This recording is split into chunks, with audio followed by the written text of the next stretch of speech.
Hello there, everyone! Welcome to Blue Jackets.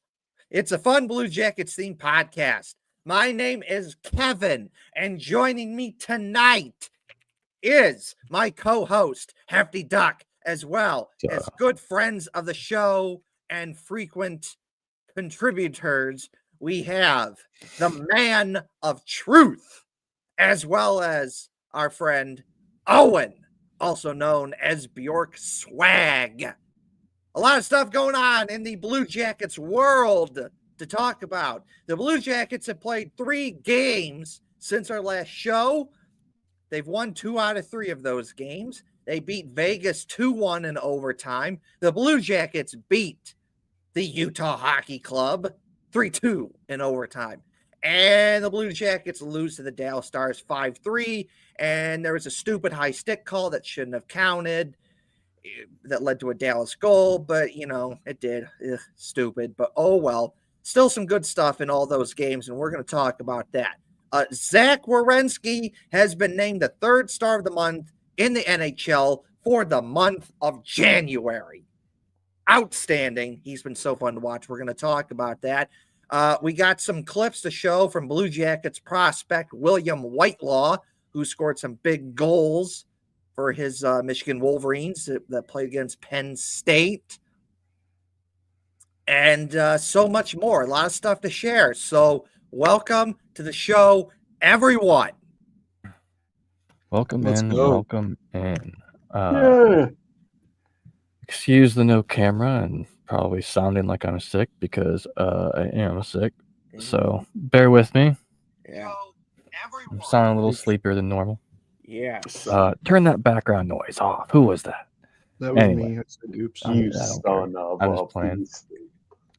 Anyway, welcome in, everybody. Big shout out to our audio listeners as usual. You guys have been awesome. Don't forget to like, subscribe, share wherever you're watching from. Follow our YouTube channel. And yeah, dope. Did a lot of stuff happened this last week. Let's tackle the most recent news, the most breaking news, and that is that Kirill Marchenko is going to be out. What was that, 6 to 8 weeks? Yep. So, and technically that says some sources say indefinitely. He's got a broken jaw from getting hit in the face by a puck while he was sitting on the bench. What? Yeah, that's what happened to Adam Boquist last season. The Blue Jackets were in Calgary and they won that game. But during the game, Adam Boquist, he's sitting in the bench, and then puck goes on the bench. He gets whacked in the face with the puck, and that basically took him out for a good chunk of the season. So it's a similar thing that happened to Kirill Marchenko. He's sitting on the bench and gets whacked in the face with a puck, and now he's gone. Right. Well, according to Aaron Portzline, Kirill Marchenko's surgery, because he had to have surgery today, and he stayed in Dallas because obviously he's not going to want to transport or go somewhere from there. But they had and they inserted some metal plates and screws to stabilize the broken bones. Apparently, the plates and screws could allow for a quicker return than if his jaw was wired shut. So, which is, I think, what happened to Boone Jenner as well. He had his jaw wired shut at one point, and which supposedly he may be back before too terribly long. Yeah, so that sucks. He's out for a while. That's the Blue Jackets' best goal scorer. He had 21 goals. That's 3 more than next. Behind him is Dmitry Voronkov with 18. They're often on a line together. One more thing, too, is that Marchenko has the best plus-minus in all of the NHL. Plus-minus is not necessarily the greatest metric to measure a player's worth or skill by, but having a plus 31, that means that he's got to be playing a decent amount of defense and is all over the ice because, I mean, you don't just get a plus 31 from slouching. Anyway, Dante Fabro is out as well right now. He might be out for a game or two. So get better soon. Marchenko, hope to see you back on the ice. Hope you're all healed up soon as well. This means a couple things, though. Obviously, maybe not obviously. The other news today was Dylan Gambrell got called up from the Cleveland Monsters on emergency recall. And we were talking before the show how that was maybe a bit of an interesting decision, but the AHL All-Stars are going on right now, and I think that, because there were some other players that they could have brought up, but we talked about Trey Werenski. He's at the All-Stars, I think, right now. Mm-hmm. So, yeah. Not saying that, and I don't know, do they take more than one player or not? Because I haven't been paying super close attention. Anyway, so Dylan Gambrell's up. He has got 233 NHL games played. He's like 26 years old. Last season, he played 60 games at Ottawa. He was something like 4-10 or something rather like that. So this year, he's only been playing for the Cleveland Monsters. He has yet to step on NHL ice this season, but we'll get the chance here most likely tomorrow or Thursday. This also means that we're going to probably be seeing some more Jack Johnson. He's the oldest player on the team, very experienced, pretty good at what he does, but hasn't been playing a whole lot this year. What do you guys think? Is this the right call up? In my opinion, I have a strong opinion for the man they call Rocco Grimaldi. 36 points in 39 games. If it was my call, it would have been Rocco. But Dylan ain't too bad either. 20 points in 31 games. So next man up. Right. Okay. It's the correct perspective. I've said this before the show, and I'll say this again. I mean this in no disrespectful way to some of these guys, but if I have to pick someone right now to call them up, I'm picking the guys that more likely than not do not have any sort of long-term future with the Blue Jackets, a guy that can just go in there and play. A guy like a Trey Werenski, I know that he's doing the all-star thing right now, so that's why they didn't do it. But generally speaking, I pick a guy like a Trey Werenski, like what they did with Gambrell and maybe an Olin Sillinger and, a bunch of other stuff like that. Just guys that, as of right now, don't really have a long-term future with the Blue Jackets, because under normal circumstances, those guys would have to jump through so many hoops and fight. Who are you going to take out of line for those guys? You're not. So that's what I do. And then you let your more important prospects just continue to cook down there, and they've done that for the most part. I've seen some people say, "Oh, pull up Denton Matejchuk right away. Pull up this guy right away." It's like, no.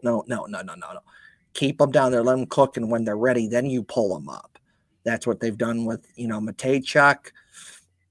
Certainly, kind of looks like right now what they've done with Del Bell Blues.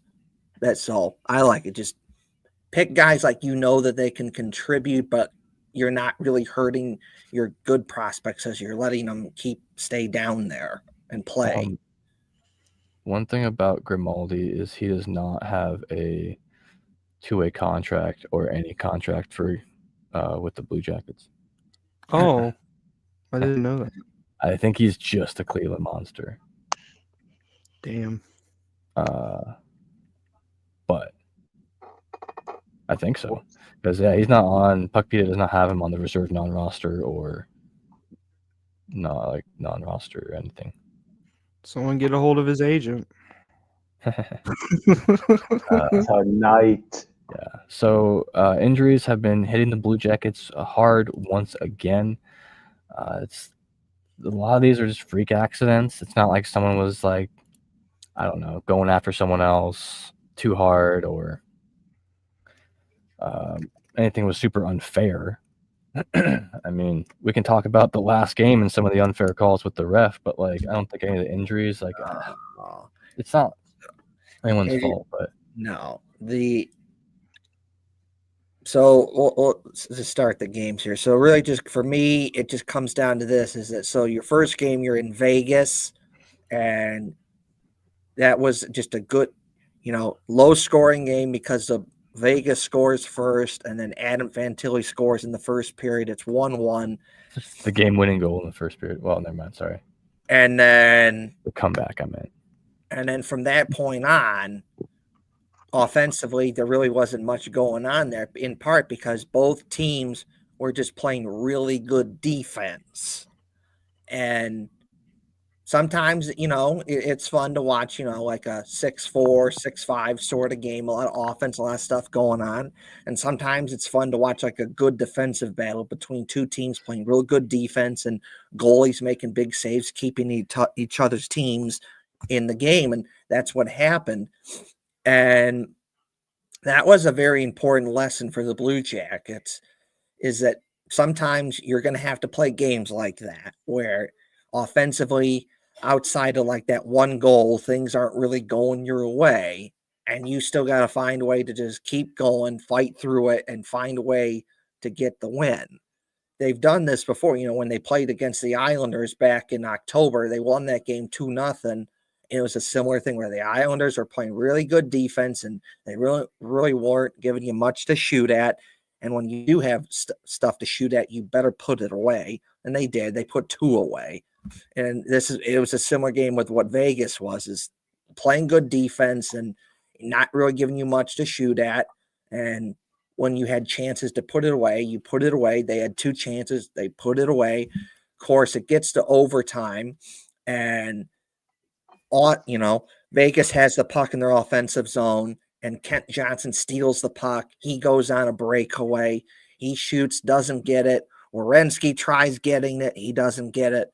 But then the puck pops loose, and then Cole Sillinger gets right in there. He shoots, scores. Blue Jackets win in overtime. And overall, that was one of the better games that the Blue Jackets have played all season. I got a clip that I'm going to play from that, which is that the Blue Jackets posted this. It's a reaction of the bench of when Cole Sillinger scored the goal, and everyone's excited. But then you see, obviously, Dean Evison, much has been talked about how, like, he really, when a goal happens, he really gets going and, kind of punches people, not in a bad way, but, punches people.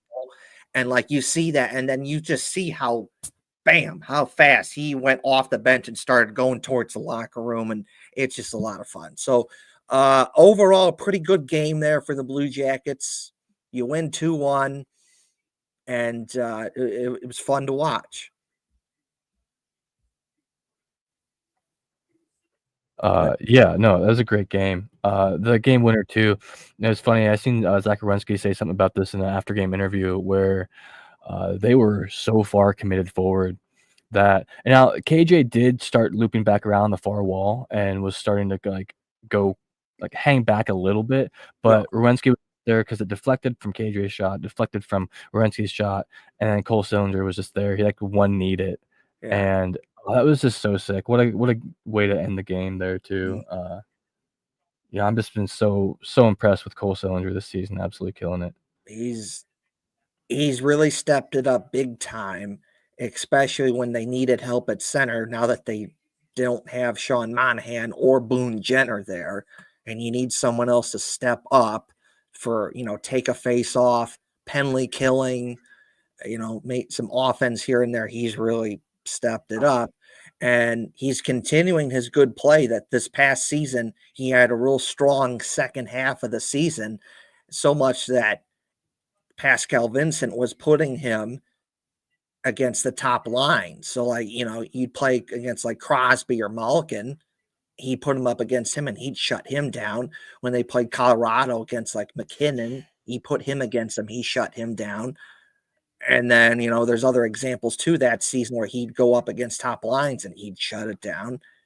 He's just continuing that awesome play, and it's just great to see him just keep going. And any thoughts here on that particular game against Vegas?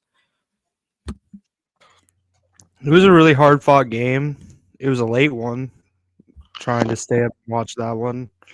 Yeah. But and they're second of a back-to-back. No, first. But continue.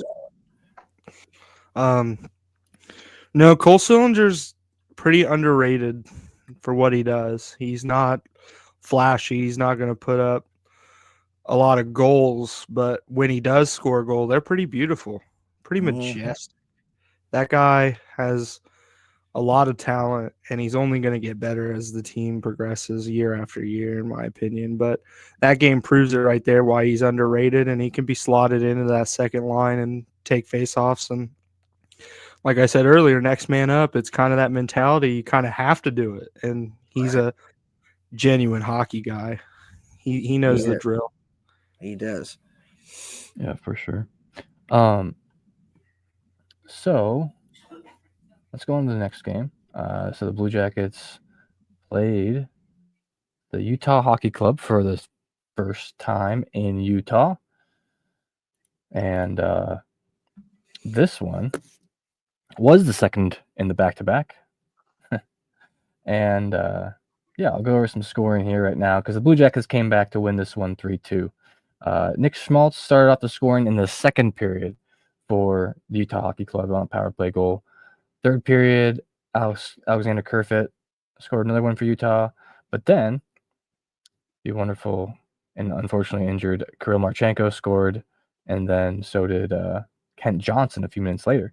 And another overtime, Zach Werenski got the overtime winner, making that 3 games in a row where they won in overtime. That's insane. So now the Blue Jackets are currently tied for first. It's a 4-way tie for most overtime games in the NHL right now. I forget who all it is. It's like the Flyers, the Canucks. I'd have to look it back up. But anyway, yeah, so they have a lot this year, but they've been able to pull through a lot of them. That's the difference. I mean, it went to overtime a lot in years prior and then even like earlier this season, but then they're pulling through it. So what's your breakdown on that game? What do you how do you feel about that? So again, it's kind of like the Vegas game with some slight differences in the sense that honestly, offensively, from the Blue Jackets standpoint, generally speaking, there really wasn't a lot going on there, in part because Utah was playing really good tight checking defense, and they were giving the Blue Jackets not a lot to shoot at. And when there was something to shoot at, the Blue Jackets couldn't put it away. Goalie made a big save, and then you give up 2, and it just kind of felt like one of those days like, well, they're probably not going to get it because they scored 2, and the way they're playing defense, that 2-0 lead is like a 10-0 lead. That's what it feels like. And then in the third period, all it starts by just having 2 good shifts in the offensive zone, by their third and fourth line that got them going. And then after that, Marchenko scores. And it was kind of a sloppy goal because they shoot and puck bounces like a couple times in front of the net. And then it goes to Marchenko and he just quickly just backhands it and it goes in. And it wasn't exactly a pretty goal. It's just kind of sloppy, but hey, it got the job done. And then shortly after that, the Blue Jackets score another goal from Kent Johnson. And again, it's kind of sloppy, but you know what? It gets the job done. So Kent Johnson, he gets the puck in the offensive zone. He shoots it. And then you got James Van Riemsdyk. He's in front of the net battling for position. And he kind of bumps into the Utah player. And then in the process of him bumping into him, the puck hits the skate of the Utah player and it goes in. Kind of a greasy goal like the first one was. And hey, you get the goal there. And now all of a sudden, instead of being down 2-0 when you were, not really given much to shoot at, you get 2 quick ones. It's like, all right, you're back in. And then Blue Jackets had some other chances there. And then it gets to overtime. Utah had some chances to put it away. They couldn't do it. And then Zach Werenski starts the play and ends the play. He starts it by taking the puck away from a Utah player, and then he gets going. It's a 2-on-0, and then he passes it to Cole Sillinger, who then passes it to Zach Werenski, and Zach Werenski passes it back to Cole Sillinger. Cole Sillinger passes it back to Zach Werenski. Werenski shoots and scores, and that's the end of that. It was a pretty good game there at the end. But it's just another example of like the Vegas game, or even against that game against the Islanders back in October, where offensively it may not be the greatest and things might not be going in your favor, but you just got to keep going. You got to keep going and find a way to fight through that and get the job done. And they did that both in the game against the Islanders in October, the game against Vegas, and they did that again against Utah. Sometimes you're going to play teams that play really good defense and are going to give you nothing to shoot at, and you still got to find a way to get it done, and they did. So overall, pretty good effort there. Good games by the Blue Jackets there, and hey, you started out terrible in overtime, 1-6, and now you're on a little heater there. You won 3 in a row in overtime, so now you're 4-6. So we're starting to get that going in the right direction. So that's cool. So shout out to you, Blue Jackets. Good effort, good games there. Yeah, pretty decent games too. That was their third of a 4-game road trip. The fourth game being tomorrow night. So they've won 2 out of their last 3 on the road. That's another thing that the Blue Jackets have had a hard time with this year. Just getting wins on the road, and this the style of hockey they're playing on the road is it's pretty impressive to me how they were able to change it up, so to speak. But I can't find that stat. Oh well, on to the next. So let's talk about last night's game, because we might have a little bit more to talk about with this one.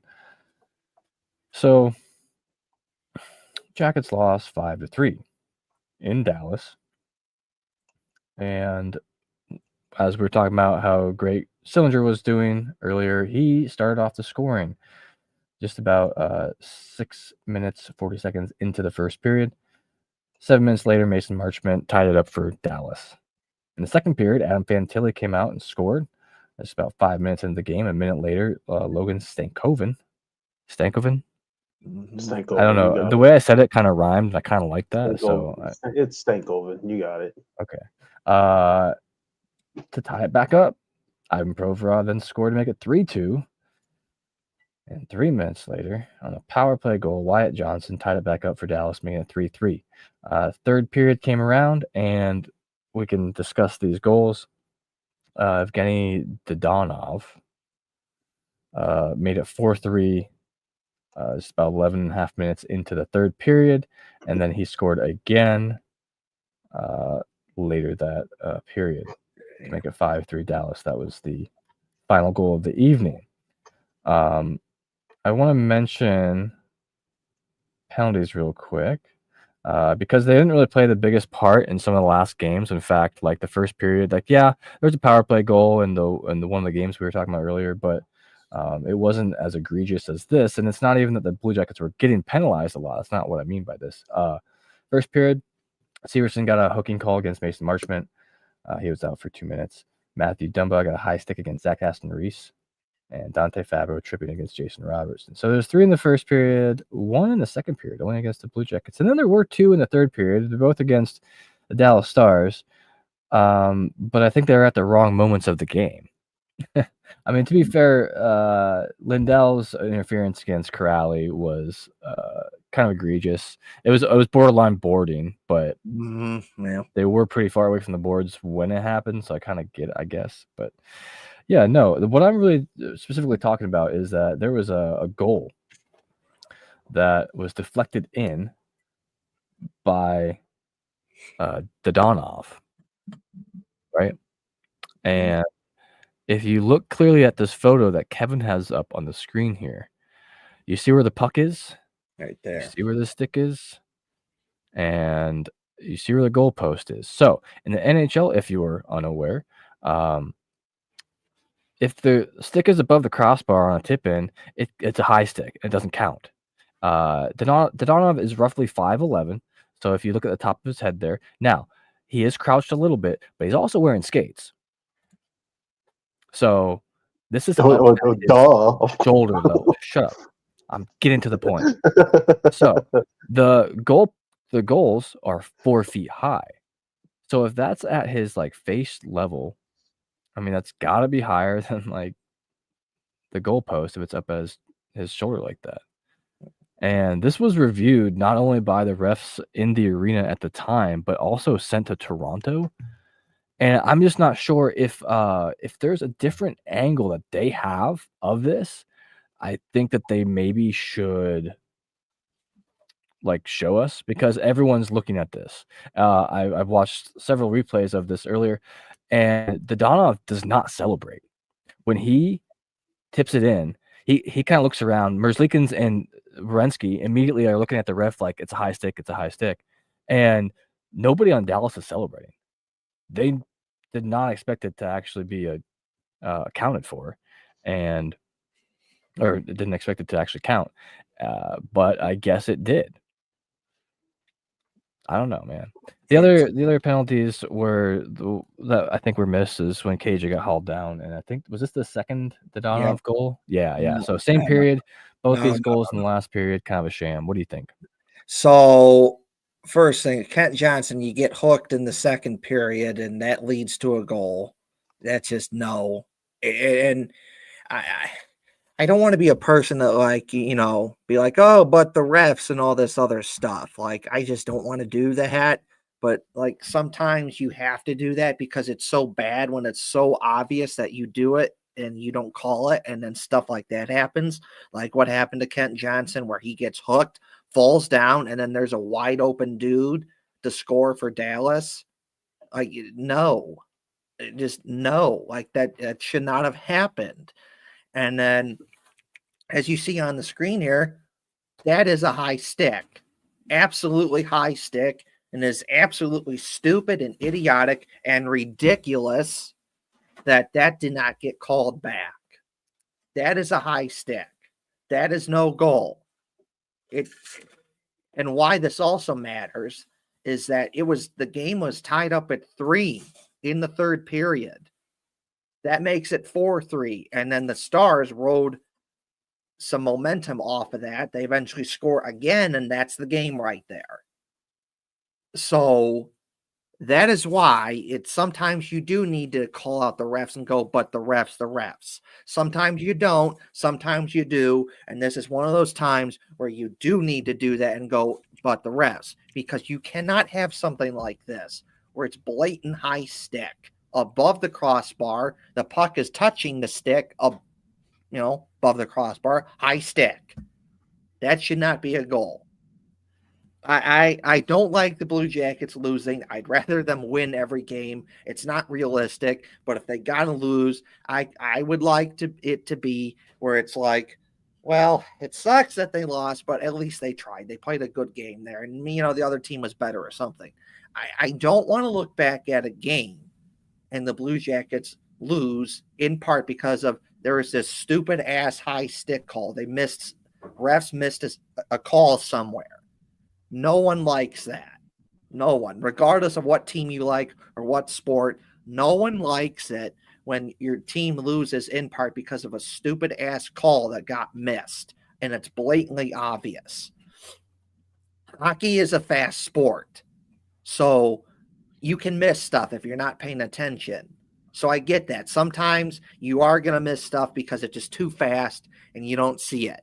But when it's like this, that's unacceptable. And like Hefty Duck has said, when a guy scores a goal, you get some sort of reaction out of it, of the dude who scored the goal. And there's a spectrum to like, yeah, I scored a goal, to like, 100 out of 100, balls to the wall, ridiculously excited, I'm going crazy, I scored a goal, to like, yeah, I scored a goal. It's cool. There's just some sort of reaction. Especially was a goal to take the lead. Yes, especially if you take the lead. But there was nothing. There was nothing. No celebration, nothing, because he knew that was a high stick. He knew it. So that should not be a goal. But it was called a goal, and unfortunately, it hurt the Blue Jackets. Unfortunately. So that's crappy. I will say this, though, is there were some times that the Blue Jackets could have scored and maybe put this away. They had a 4-minute power play, couldn't get it done. 3 power plays in general, and even had a 6-on-4, and you couldn't score on that. There's other reasons too. So, like, it's not completely, the Blue Jackets, they could have done some stuff. But, like, you don't want it to come down to this right there on the screen where it's a high stick. That's just unacceptable. Dean Evison, and he's right to call it out, didn't like it. And for the rest of the game, you could see it that he was giving it to the refs, calling it out like, no, like that's a high stick. I think I saw him mouth the words something like, "What the fuck are you watching or looking at?" or something. I'm pretty sure that's what it was. Yes. So, pardon my French. Yeah. John Bull, we need lip reading. So, there were some good moments in that game where the Blue Jackets played good and they scored 3 goals, and there were good moments there. Elvis Merzlikins made some big saves. It's just, you just don't like it when stuff like this happens where it's a blatant high stick and it doesn't get called back, and it eventually screws the Blue Jackets in this instance. And you hate it, hoping something like this doesn't happen again. Anyways, I've ranted about this enough. So, Owen and, Hartsey, you can get in here on this too. You can blame the refs, but those idiots only have a 10-set head and can only see so much. When you got a whole situation room in Toronto saying that this is a good goal, there's a problem. Yeah. Like, you've implemented all these reviews for offsides, for high sticks, goalie interference, yada, yada, yada, and you still make the wrong call. Like, what the hell is going on here? Why do we have all these replay systems if we're still going to get the call wrong? And you could sit here and say, well, he's just a Mad Jackets fan that they lost. I mean, you could say that even without this goal, the Stars scored another one. Right. So, I mean, they still would have won the game. If you're a hockey fan outside of this game, you would want your team to get the call. You would want Toronto to fix this. And it's another thing by the league that screws us. John Tortorella. All this goddamn technology. So, yeah. Okay. So, Hartsey, what's your thoughts on this? I mean, yeah, from what I'm seeing on the screen, obviously, there are 2 things that I think determine high sticks, and that's pucks that's pucks making contact with the stick above the goalpost, and pucks making contact with the stick above the player's shoulders.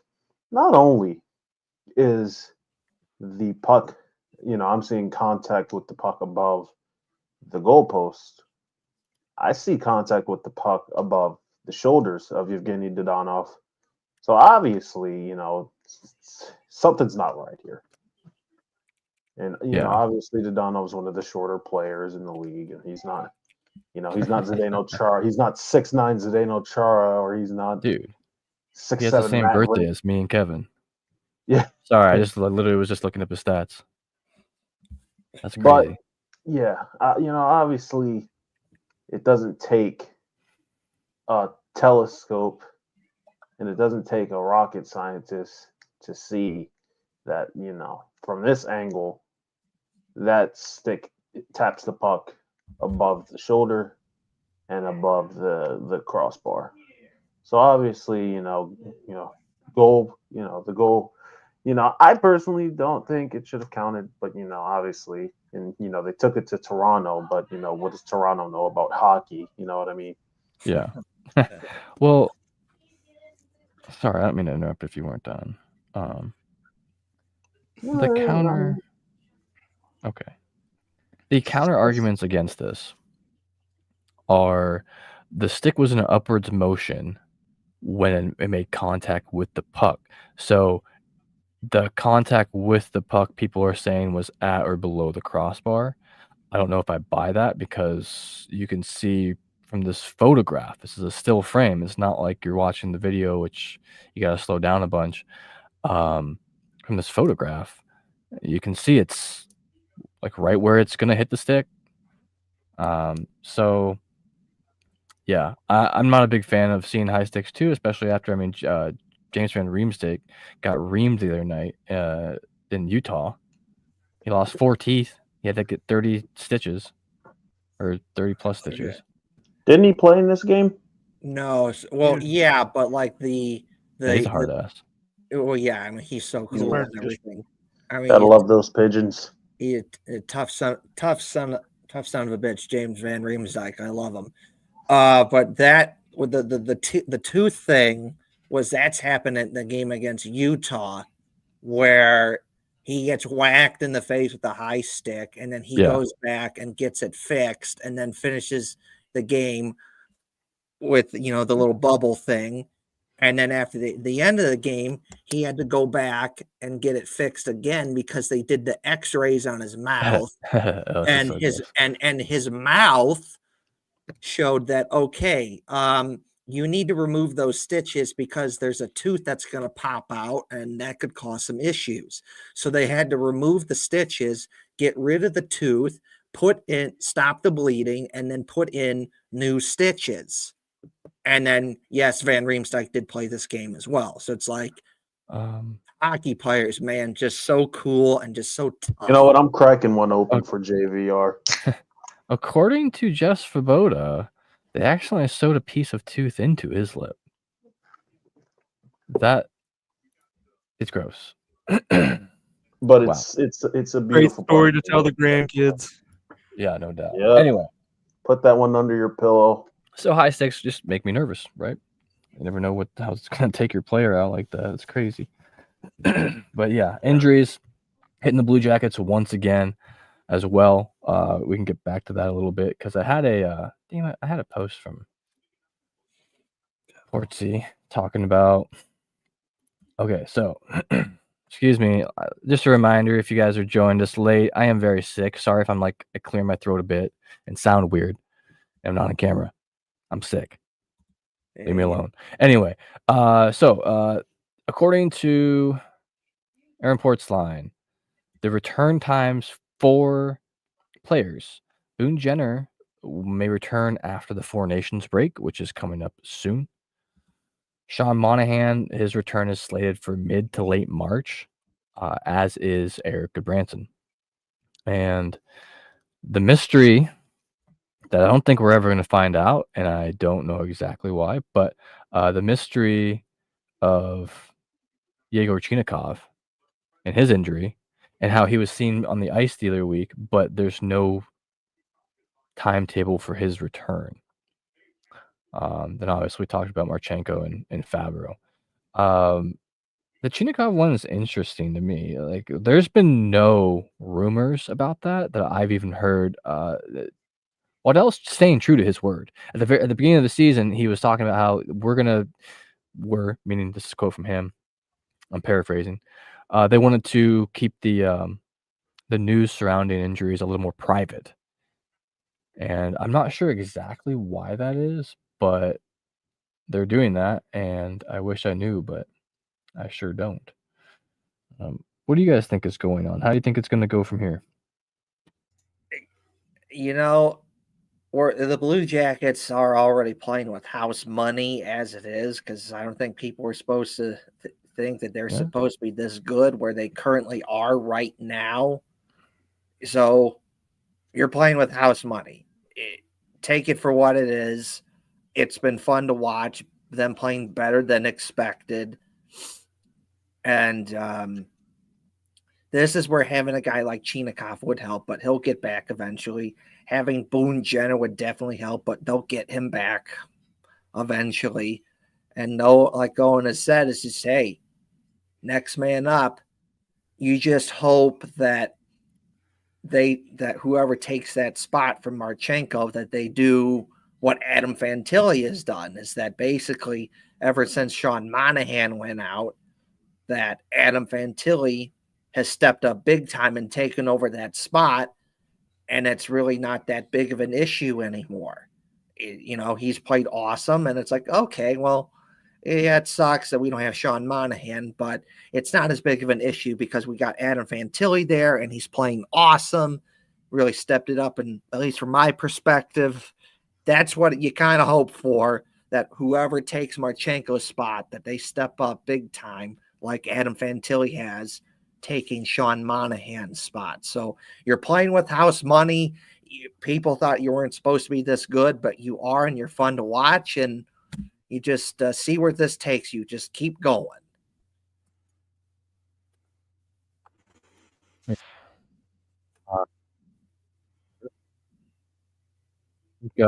Is in store for the rest of the Blue Jackets season here, especially with these injuries. But anyway, oh, was I muted when I said that? Yeah, No. Partly. Because I straight up asked. So Owen, what do you think about what's in store for the rest of the season for the Blue Jackets with all these injuries and stuff? I mean, we've been in this familiar position before where we've had a buttload of injuries. So this is the time of the year where we're going to see if the AHL guys can gel with the NHL guys and keep the momentum going. It's next man up. And I kind of wanted to comment. Did we know if Chinakov's is an upper body or lower body? I don't think it is. Because that's because I haven't seen anything about upper or lower body either. I've just said that people have seen upper. This happened. This data injury was Friday, November 29th, and this is according to HockeyReference.com. Upper body. So God, I hope it's not like head related. Oh, that's a good call. Because but I was kind of thinking more possibly like shoulder related, because I mean, it very well could be shoulder, but like you really got to worry about the head injuries. And we saw with Crosby in the mid 2010s, like he was sidelined for almost a year. So we don't know if he's suffering from post-concussion syndrome, but we also don't know if it could be a shoulder either. Like that's kind of keeping the fans in the dark about that. Just makes them speculate even more. Well, it's that's really dumb. Wasn't that do that? Took him out last year? Was a shoulder surgery or something? Yeah, I believe so. So that's like where my mind immediately went. I mean, this is all just speculation, obviously, but yeah. I mean, I just hope he's okay. Like they did say, like he was skating at one point. So was Boone Jenner. Now that's skating. I mean, they could probably skate in their sleep, but yeah, it really makes you wonder. I do wish I knew what was going on, but also if they're trying to keep it low key from other teams, I kind of get that too. Yeah. You don't want people to be able to like predict your next move. Like, that's I kind of say that jokingly, but it's the whole never let them know your next move kind of thing. There's some truth to that in like highly competitive sports like this. And there is some truth to that, is that if you know that the guy's got a ankle issue or whatnot, then teams will,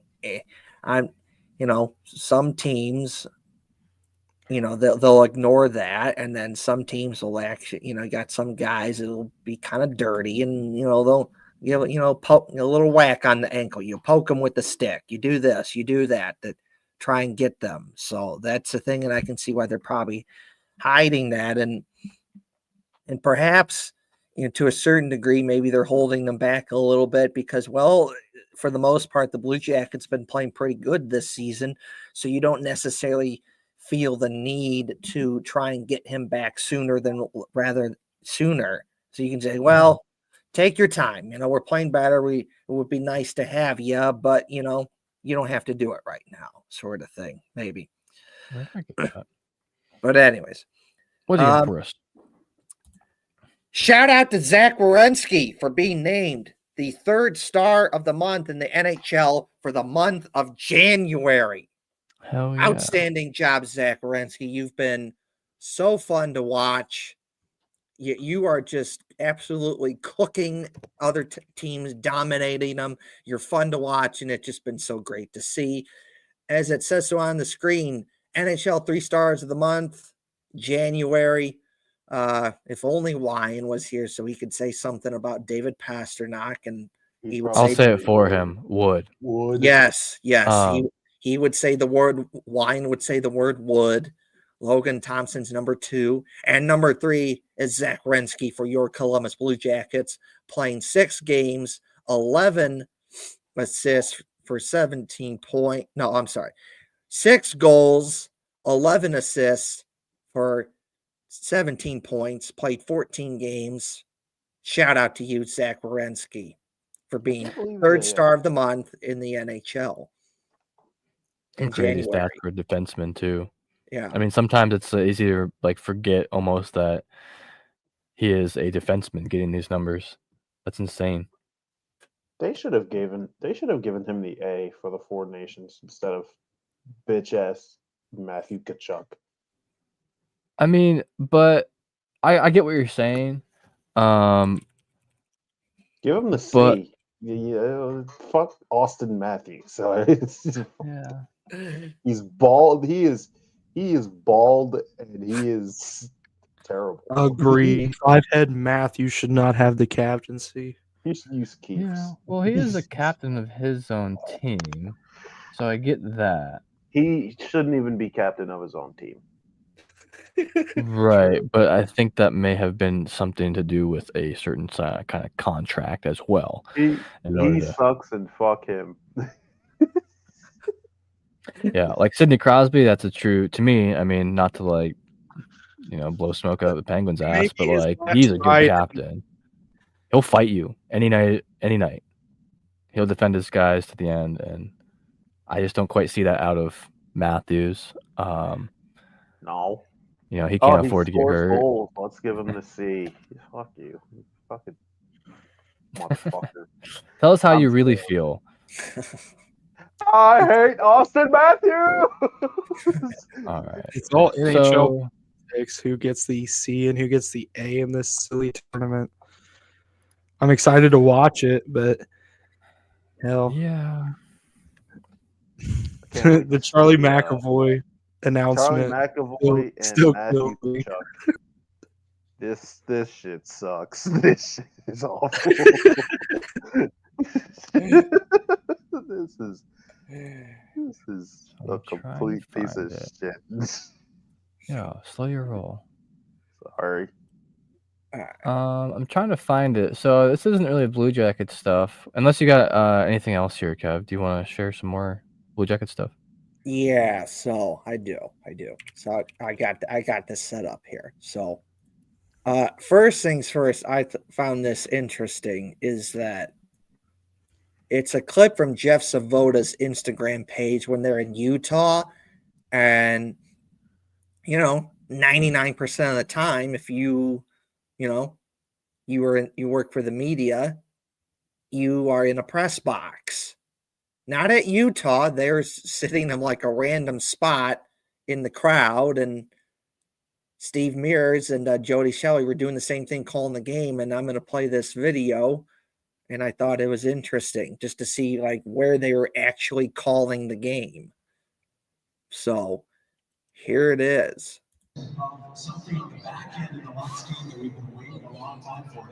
You see that? Like they're just hanging out in the crowd. Like right there, just okay. We're just gonna call the game right there. Dude, I noticed something there. I was looking at them. I was like, why is the background of them?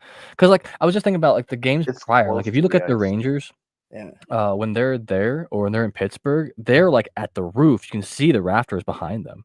Yeah, but I was, that's really neat. I'll even back this up because. I don't think they have press boxes in Utah yet. Oh, I don't think they could be. The Mormons hate press boxes. Yeah. That they was need more space for their 25 wives, man. Come on. Gotta get these tickets. There was only, I know it's like their first year there and everything, but there was only 11,000 fans like in attendance at this game too. Yeah. Well, that's because they suck. No, Well, it's it's because also this their first year. it's meant for basketball, and they're trying to play a hockey game in a basketball arena, but they're gonna fix that. This is the Barclays Center all over again. Holy shit! This arena sucks. Move them back to Arizona. Just All put right, the now. freaking car behind the net already. Put the car on the ice. It's I guess you can. So you can see there they are. Look at that awkward angle that they have behind them when they were doing the game. And I know it's kind of hard to see, but like, look at this cannot be NHL dimension ice because that is so small and tight in those little corners right here and like here. I kind of like it though. Like especially if you're a fan, you're right above them. You're right over them. It's good to be closer to the game, but then again, there's Utah is probably still not used to having such a big market, such a major like pro sport. I mean, obviously you got the Utah Jazz, but yeah, Utah is not like used to like stuff like this. Usually they're such a basketball oriented like state. Well, their average home attendance for their NBA games, the Utah Jazz, is 18,206 for the last season. So there are sports fans there who will definitely Of come course. to games, but I think it'll just take a little time for them to get the numbers up a little bit. They got to get used to NHL hockey. Once they get used to NHL hockey, I feel like that arena will get more and more full. And maybe if they make the playoffs in a year or two, they'll be okay. But obviously, it takes some getting used to when all of a sudden, oh my God, we have an NHL team now. This is shocking. They are the lowest average attendance this year with 11,131 average. You can take the Coyote out of Arizona, but you can't take the Arizona out of the Coyote. And like you look at it, but you can keep the misery. Like this, they have this seating blocked off, and there's very little seating right here. And you'd watch the game, and there's people just standing up against that wall. And then I'm like, and then to get down there, like you had to like go behind this like little, I guess, barrier thing. So I just thought it was interesting, that there. I wonder how much those tickets cost. I just want to know. Someone go to like SeatGeek or something. So, I thought this was interesting. That's the setup that Jeff Savoda and Steve Mears and Jody Shelley had for the game. Right there. Jody Shelley.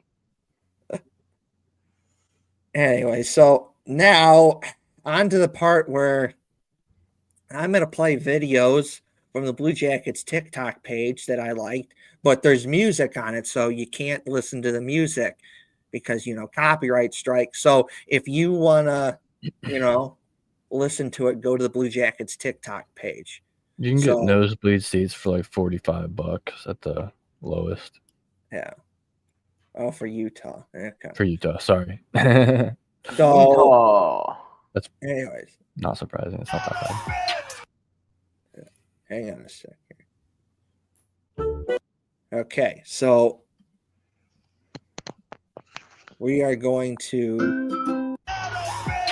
Okay, because there's music. This is, it's from Adam Fantilli's hat trick. He had in Toronto, and the Blue Jackets put a cool little video together, and I'm going to play it. So, and again, if you wanted the full video, go to the Blue Jackets TikTok page, and you can hear the music. If you still have TikTok. Well, yeah, yeah. So there it is. Adam Fantilli goal 1. There's goal number 2. And there's goal number 3. And look, there's his mom and dad celebrating. And there's his mom throwing the hat on the ice for the hat trick. So there you go. This was a pretty cool video. I like this. So of Adam Fantilli hat trick that the Blue Jackets put together on their TikTok page. So it's so pretty cool they were cool. able to be there when that Yeah. happened to his family and everything. Because Isn't he from Toronto? The Toronto area. This was just like hometown area. Yeah. Yeah, he better show up, fuckers. So, I actually like Adam Fantilli a lot as a player. He's pretty impressive. And this is what year number. This is year number 2. Yes. Yeah, he's been turning it up. Hopefully, he keeps it up. So, all right. So on to the next video, which is of course, recently the Blue Jackets had a mascot madness night. And this is a video that the Blue Jackets did on their TikTok page of just all the mascots that showed up that day. So again, this has music, so I'm not playing the music because copyright. So if you want to listen to the actual video with the music, go to the Blue Jackets TikTok page. So as you can see, there's Stinger. And we have the mascots for the Clippers. The Los Angeles Clippers? Columbus Clippers. I hear you. Minor league baseball team. In Columbus. Oh. It all makes sense now. Yeah. Okay. They have 2 mascots? They do have 2 mascots. See, look. That's one. Well, what? That's the other one. It's It you got a seal and a bird. Yeah, I don't know what their names are. You got seal and bird. No, you got that one is loose seal, and I don't know what the other one is, but I know that's loose seal. Bird. Yeah, it's a bird. That's their name, Bird. Okay, so we have the Browns mascot. What the dog doing? Fuck this dude. Fuck this guy. Let's kill him. Let's kill him. In Minecraft. You gotta chill. Dumbass Pittsburgh mascot. We have Brutus from Ohio State, so that's cool, Maybe he can go find Ryan Day and tell him to stop losing to Michigan on a consistent basis. You guys won a national championship. Stop bitching about losing to Michigan. No. Enough. No. Enough. No. Losing to Michigan 4 years in a row is unacceptable. It's more important than the national championship. We're going to go on Yeah. I mean, there was literally a war between Ohio and Michigan back in the day. So this is the only way we can show that. And Ohio won, so they need to get over it. Yeah. So look, I'm just saying it's cool you won the national championship, but Ryan Day, you need to stop. You need to stop losing to Michigan 4 years in a row. That's unacceptable. But that's besides the point. Anyways, Brutus, love ya. And we got the mascot for the Crew, SC. So go Crew. There's a lot of mascots here. Youpie for Boo, the Canadians. Boo, fuck the Canadians. Love this guy. Love this guy. Hate him. I hate him. Okay, Expose the what? He will never be gritty. We got the Reds mascot, Mr. Red Legs. Go Reds. Where's Mrs. Red Legs? Boo! Boo! Get him out of it. Get that red. Also in the background, we have Gapper, the other mascot for the Reds. Mrs. Red Legs was not there. Only 2 mascots from the Reds. No, man, come on. We want Boo. Get this guy off my screen. Boo this guy. We got the Devils mascot. Got the Blues mascot. Forgot the Blues had a mascot. We got Nordy from the Minnesota Wild, who I have gotten my picture taken with. When this March 2024, I went up to Minnesota to see the Wild play, and I got my picture taken with Nordy. So, shout out to you, Nordy. I don't like that guy. Freaks me Look, out. there's Gapper, Reds mascot. Go Reds! There you go. And there you go. So that's Notice that Gritty's never in these. I'm pretty sure Gritty was invited. Gritty is too good for this fucking thing. He's got to promote his calendar. You know what I mean? His new shop. Youpie with a little, Youpie shaking his ass there, Expos legend. There's Gapper. All right. Youpie is, I don't care how long he's been around, he's a Gritty ripoff. Yeah. All right. Next. All right. Next video. That sounds copyright free. yeah, I think we can play the sound on this. I don't care. I don't want to risk it though. I'm not risking it. I don't care. We're close to the end. I don't care. So we are cool. So the same game, but there was a mascot madness night. There was also like a pancake sort of thing where part of a ticket package where you can get pancakes and like pictures with like the mascots and a whole bunch of other stuff. And here we have a dude flipping a pancake to Stinger, and he's going to catch it. Sorry, that was very rude. So here it is. It looks like they tried a couple times there. There's like 5 or 6 on the floor. He's That's got to work on hilarious. his hands. I mean, that's probably dude, perfect. Dude Pepper ain't got nothing on Stinger. I think they have a lot on Stinger, if I'm being honest with you, brother. That was sarcasm. Sorry if I'm sick and it didn't come through that way. Stinger. Sounds good. He's not eating them. I've noticed that he's not eating them. What? The pancakes. So it's a short clip. Maybe he ate. I'm guessing by the end of the day, he ate somewhere between 12 and 22 pancakes. That's a respectful number for Stinger. Look at how big the head is. I bet he could eat like 5 at once. Yeah, that's a whole pack of Eggo. That's like 2 packs of Eggo waffles. His Stinger's going to get a lot bigger after them pancakes. No, it's pancakes. I know, right? You fucking idiot. You're about to be muted.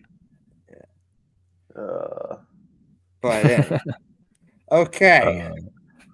Now, on to my next thing, which is we have some goals from Blue Jackets prospect William Whitelaw to share. And I'm going to put that up on the screen first. Okay. So, let's see here. Okay. First things first. This one we can put the sound on because I don't got to worry about that. So, this is the game.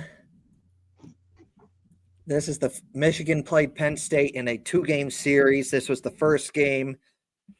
Michigan was on the power play. They're down 4-3, and William Whitelaw scores. He's number 8 in white. And we're going to play this multiple times. So here it is.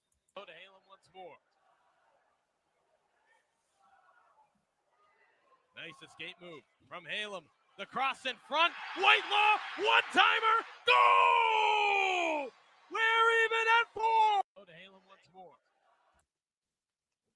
So over there's William Whitelaw right there, and puck's going to up high, going to go down here.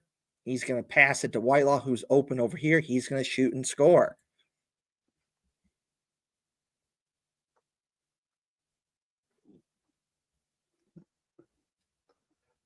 All right, next clip. I can't watch my guys get wrecked like this. Well, unfortunately, it's going to happen again. Sorry, Hartsey. Please. This is all right. torture. So, Ooh, and they go celebrate right in front of Penn State's bench too. You see like the ref like holding them, yeah. So like, hey, don't come closer. Michigan scored 3 more goals after this. So, and you're right. They're right in front of the Penn State bench, but it happens. So, boom. All right. So, next goal, also in the second game of the series against Penn State, William also scored another goal. So here it is. Oh, there we go. Put it up on the screen. Okay. Coming up on the 8-minute mark here in the third. Michigan on top 3-2. Left ahead, Whitelaw's got good jump. Will Whitelaw comes in, shoots, and he scores!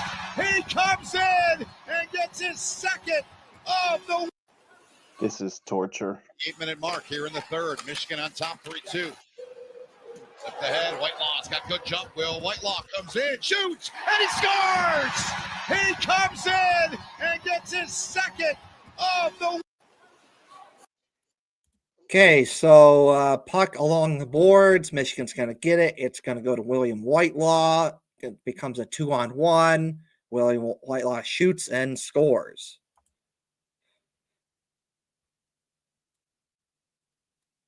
Now I take that back. 2-on-2. But so there's William Whitelaw. He's going to get the puck, and he's going to shoot it.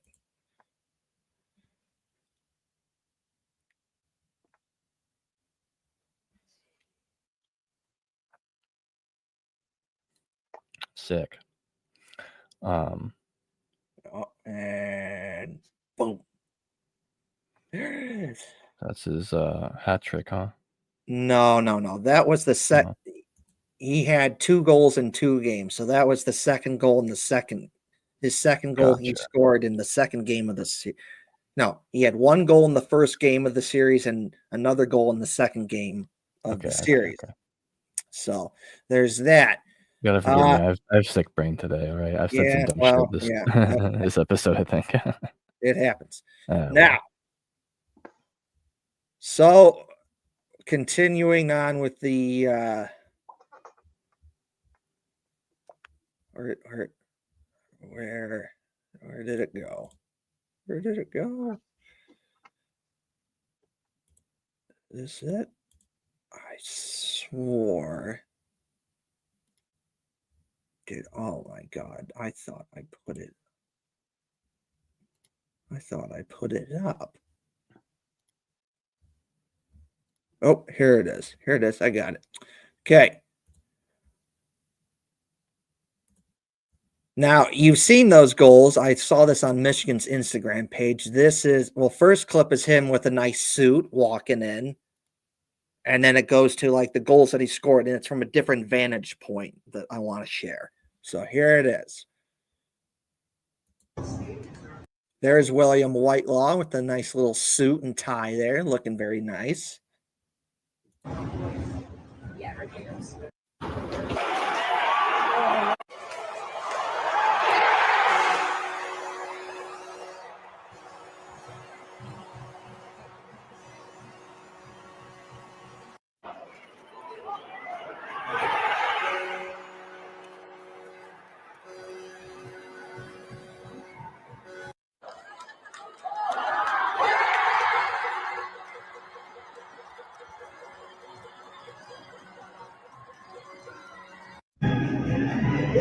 Game though.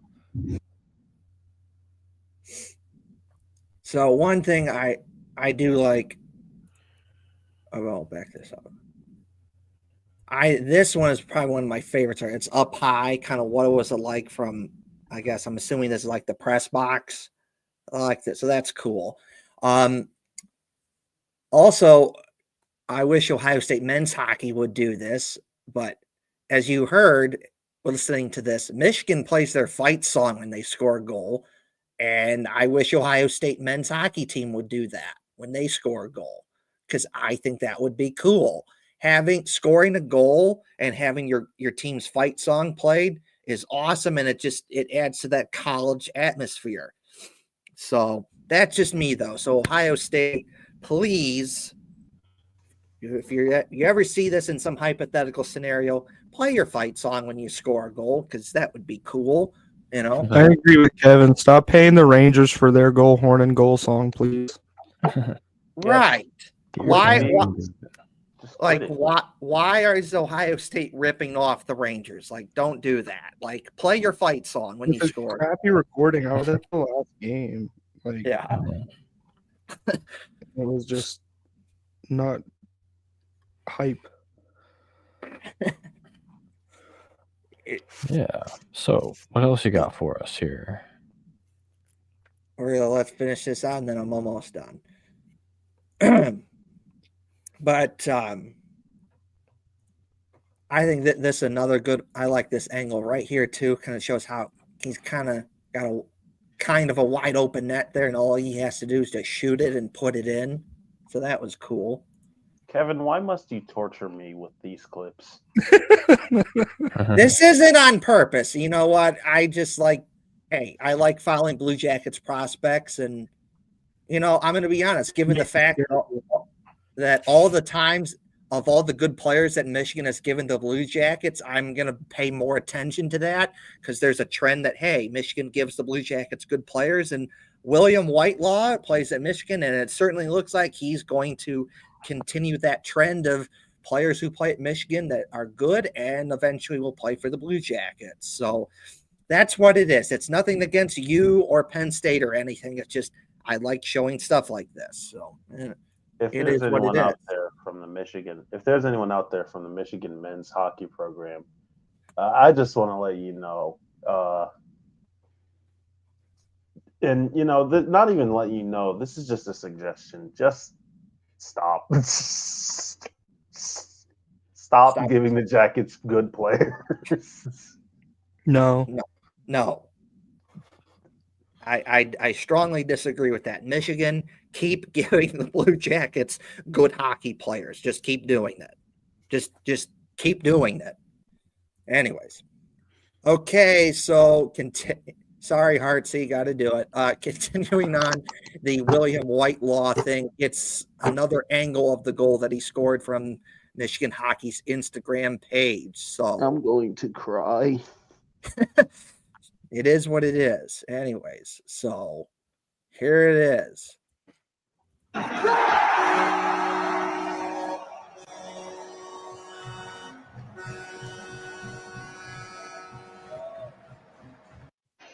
Bill Felice.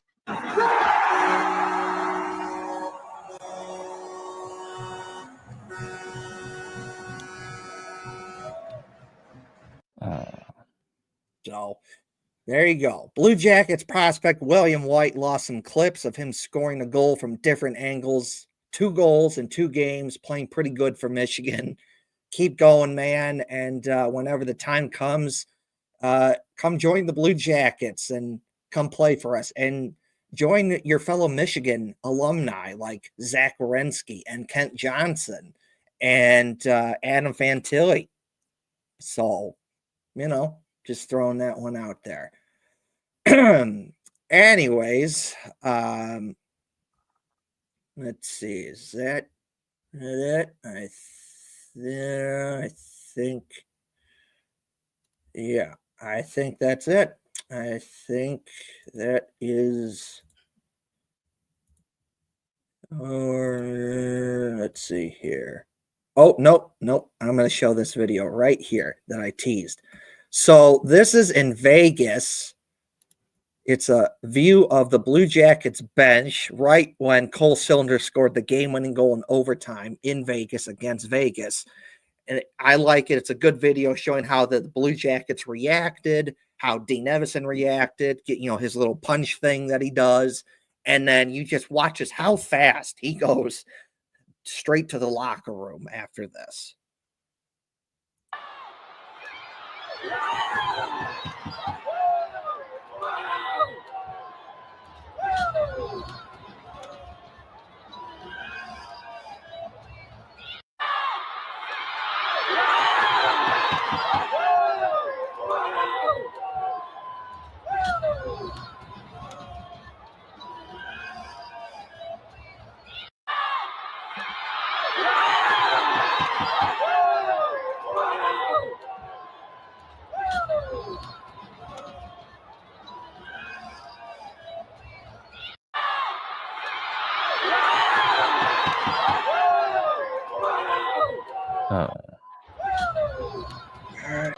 That's sick how they're just like, all right, let's get out of here. Yeah.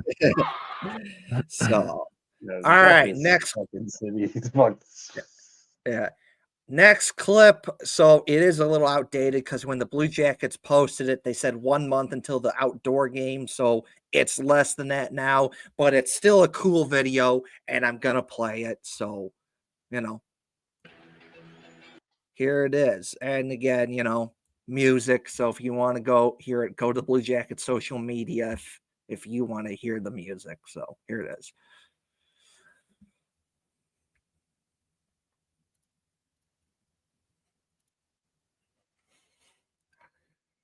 Outdoor game. That's right. The Blue Jackets won less than 1 month to go until the Blue Jackets outdoor game, and I'm so excited for it. Can't wait. It's gonna be great. The Blue Jackets have an outdoor game. They're playing at Ohio State. It's going to be great. The Blue Jackets are playing at an outdoor game. I'm gonna be there. Get hyped, everyone. Get excited. It's gonna be so awesome. Let's go. I'd be more hyped if I felt better right now, but I'm stoked for it. But you know what? Owen's got his tickets. He's going to be there. I know Hefty Duck's going to be there. I'm going to be there. It's going to be so cool. I'm looking forward to it. Oh. Let's see here. So I saw this on Twitter recently, and this guy who works for the Big Ten, and he's a hockey analyst, and it says, who are your favorite Big Ten hockey alumni to watch in the NHL? And what do you know? This guy picked Adam Fantilli and Zach Werenski as some of the guys that he likes watching from Big Ten schools that now play in the NHL. So I just had to share that there. Check this out. Zach Werenski and Adam Fantilli make a list from a hockey analyst on the Big Ten of his favorite players that played at Big Ten schools to watch in the NHL. So it's actually a pretty good list here. Brock Faber from Minnesota, Logan Cooley, Minnesota, Quinn Hughes, Michigan. You got Cole Caulfield was Wisconsin, and obviously Zach Werenski and Adam Fantilli, who also played for Michigan. So thought that was cool. Let's see here. Gotta show this. So this is a video from Jackets Lindsay, who posts on her Twitter page. And again, it's got music. So if you go to her Twitter page, if you want to see it with the music, but she did a real close-up view of the Blue Jackets outdoor game jersey, and it's really cool. And I'm going to play it. You get some real good, nice in-depth detail of this. It just, the cannon and the chevron and the numbers, the Stadium Series patch and the numbers. And obviously you get the shoulder patch. That looks cool. And the state flag, the state outline of Ohio. God, this is just an awesome jersey. And I can't wait to get mine. Just so cool. It is very skibbity, as the young ones say. I have no idea what that is, but okay. Skibbity, Ohio. I have no idea what that is, but so we're just keeping it. We're just keeping it there. But God, this jersey's so cool. I love it. Nicely done, Blue Jackets. Nicely done, Fanatics. I just can't wait to get mine. It's just going to be great. So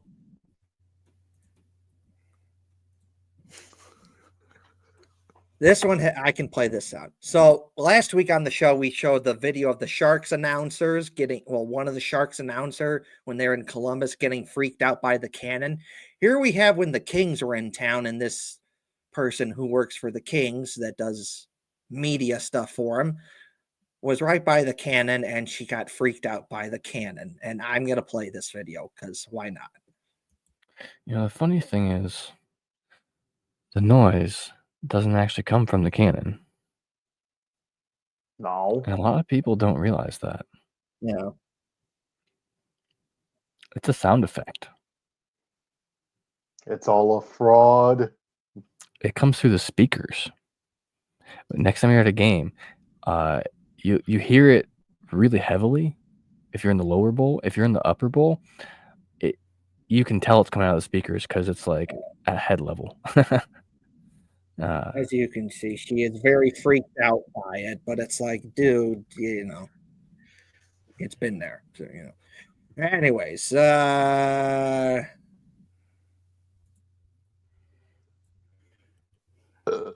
right. just for shits and giggles, I've played this before and I'm going to play it again. So, Blue Jackets, Adam Fantilli after the Blue Jackets win 5-2, and this is the day before Ohio State plays Michigan, and Adam Fantilli has a little fun and says, I love Ohio, thank you very much, but go Blue this weekend.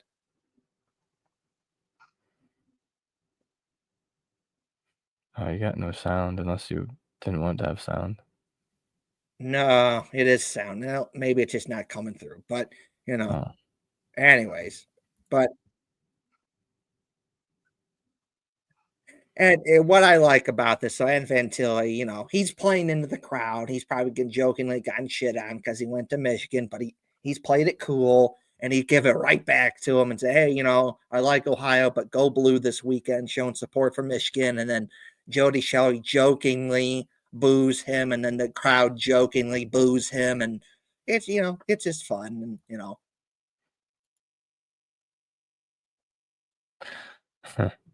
And as you can see, Adam Fantilli just kind of jokingly runs off as he did it. It's cool. So I like it. Yeah. So that's cool. Good fun natured between Ohio State and Michigan, even with the Blue Jackets, which is fun. I think that is it. Is it it? No. Okay, so Sawchenko, who plays for the Monsters, I really like this helmet that he has. It's got obviously the Blue Jackets logo, but then what I really like about it's got the Union soldier on the horse and then the American flag. So I think that's cool. I really like that. Perfect for the Blue Jackets Civil War theme. So, like, if you ever play for the Blue Jackets, Sawchenko,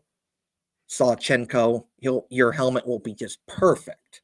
Union soldier riding a horse, the American flag. I just love it. Let's see here. This is just a little graphic that just explains the cannon jersey, the outdoor game jersey for the Blue Jackets. You got the cannon, the shoulder patch is based off the kepi. You got the chevron. That's cool. So I like that. Let's see here.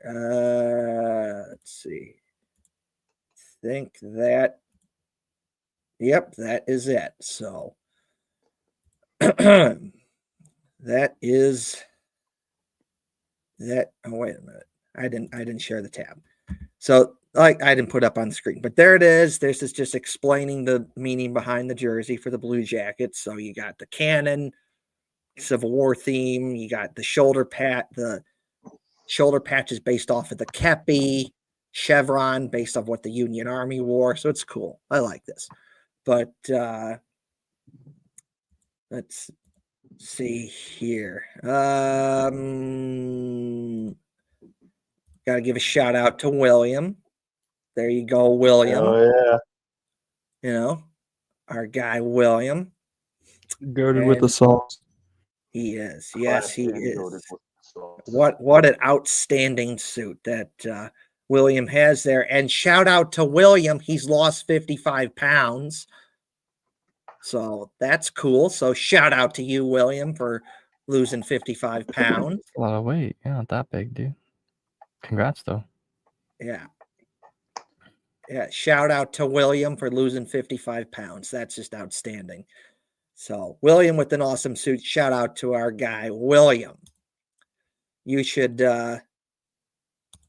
totally like and share and subscribe to our YouTube channel. That'd be greatly appreciated. Please like, share, subscribe to the YouTube channel. Please tell your family and friends, like, share, and subscribe to the YouTube channel. Got to give a shout out to my awesome Uncle Doc. I love talking hockey with you. Wish you were still here so I could talk hockey with you and just have so much fun with you at family parties and get-togethers and so much more. But unfortunately, you're not here. You unfortunately died in September, but I'm always going to remember you and always going to keep your memory alive by always talking about you on the show. So shout out to you, my awesome Uncle Doc. I wish you were still here so I could talk hockey with you. But shout out to my awesome Uncle Doc. Thank you for everything. You should totally check out Union Blue Soldiers. It's a fun Blue Jackets themed group that I have. We do a lot of fun stuff like marches and so much more. So check out Union Blue Soldiers on all social media platforms. Check out Union Blue Soldiers. So that's enough for me. So all right, I'm out. I'm done talking. And Hefty Duck, if you got anything else to share or anything, go. Well, real quick, I'll turn it over to the boys down here. Beezer, is there anything that you'd like to shout out real quick before the episode ends? I'd like to shout out my CTE brethren in Björkswag and Bruins Wyan. The CTE assassins are in full swing. I would like to welcome Andrei Kuzmenko to Philadelphia. And, shout out to myself, Matvey Mitchkov's Discord Kitten. That's my new Twitter handle now because Matvey Mitchkov's Discord Kitten.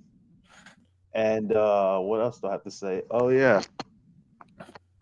Hold on, I got one thing. Fly Eagles fly. Fly Eagles fly. Go Birds. Better than the alternative. What about your gritty toy? Oh, yeah, fuck him. Yeah, tell us about your gritty toy. Figuratively. No, I'm done. Let's move We on. gotta be moving on here too. Owen, is there anything you'd like to say yet, or forever hold your peace? 3 quick things because my head is pounding and I need more medicine. Number 1, we need to figure out how to get Rocco Grimaldi on a 2-way contract. Number 2, Don Waddell. There is a forward from the Seattle Kraken that is available in the trade market. His name is Oliver Bjorkstrand. I don't know if you've heard of him, but you should totally check him out and try to trade for him. And shout out to the CTE assassins on the EASHL front. We are going to be posting content of all of us playing club hockey. It's going to be a fun time to be had. So watch the episode. I'm out. Dope. Well, thank you all for being here. Yeah, I don't really have much more to talk about or anything tonight. Just want to shout out our own show here at the Brew Jackets. You can find us on Facebook, YouTube, probably Instagram, Twitter. And if you would like to listen to us, you can listen to us at anywhere you get your podcast from, Spotify, I think YouTube podcast even, maybe. Google, Apple, whatever. We're there. Look us up. Don't forget to follow our YouTube. We're trying to get most of our viewers there. Our biggest audience is currently Twitter, and we love you guys over there. Also, as a reminder, if you want to help derail the conversation, you can leave a comment while we're live and talking. If you want to discuss something or you think we're super wrong, you can always leave a comment, and we will probably reply to it. But that has been it from the Brew Jackets this week. We'll be back here. I believe we're going to be back on Sunday at 3 next week. Let me double check my schedule. Yeah, I think it's Sunday at 3 next week. Super Bowl Sunday edition of Blue Jackets? Well, hold on. Let me check the Blue Jackets schedule then real quick. I'd rather. I don't care if it's Super Bowl. Next Sunday we're doing it. Who cares? What time is the game? 6. Oh, yeah, we'll do it next Sunday. we'll be fine. We go at 3 p.m. in the afternoon anyway. So anyway, that's enough from us. That's enough from you. That's right. And I'll see y'all soon. Have a good one.